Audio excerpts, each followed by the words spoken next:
Computer technician sa umaga, serial killer sa gabi. Angeles City, Pampanga. Isang lungsod na kilala sa masasarap na pagkain at makulay na gabi. Pero noong July 2010, binalot ang lungsod ng matinding takot. Siyam na buhay ang nawala sa loob lamang ng isang linggo. Ang salarin, hindi isang maton o sanay na kriminal, kundi isang gwapong computer technician na madaling nakakakuha ng tiwala ng kanyang mga biktima.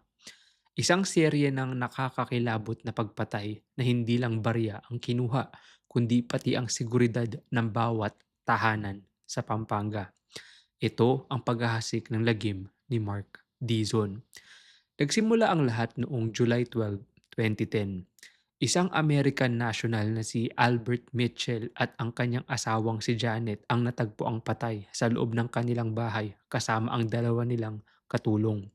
Makalipas ang 4 na araw, isa pang American national, si Geoffrey Benon, ang kanyang Filipina partner na si Abigail ang naging biktima. Hindi pa natapos doon.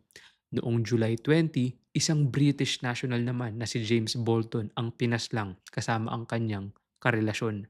Ang modus, papasok ang suspect sa bahay bilang isang friendly technician na mag-aayos ng computer o gadget.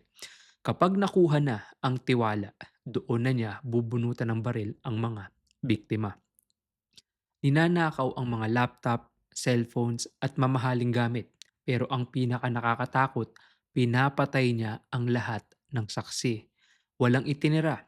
Ang Angeles City naging ghost town para sa mga expatriates at residente. Naglabas ang mga otoridad ng 100,000 pesos reward dahil sa mga nakuhang ebidensya at testimonya. Lumutang ang pangalang Mark Dizon, isang anak ng respetadong pamilya, matalino at maayos manamit. Pero sa likod ng kanyang maamong muka, nagtatago ang isang cold-blooded serial killer. Nahuli si Dizon sa San Fernando, La Union matapos siyang isuplong ng mismong kanyang ama na si June Dizon. Sa kanyang pag-amin, sinabi niyang nagawa niya ang krimen dahil sa hirap ng buhay at bisyo. Pero sapat nga ba ang dahilan na ito para pumatay ng siyam na inosenteng tao?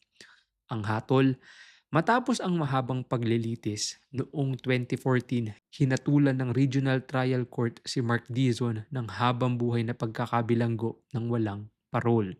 Siyam na bilang ng murder at robbery ang kanyang kinaharap. Bagamat nasa likod na siya ng rehas, hindi nito maibabalik ang mga buhay na kanyang kinuha.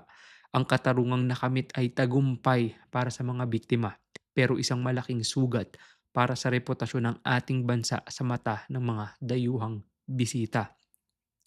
Ang kaso ni Mark Dizon ay isang paalala na ang tunay na kalaban ay hindi laging mukhang masama. Minsan, ang panganib ay nakasuot ng malinis na damit, may maamong muka, pero may maitim na binabalak. Gaano ka ba talaga kaligtas sa loob ng sarili mong tahanan? Kilala mo ba talaga kung sino ang pinapapasok mo sa iyong pintuan?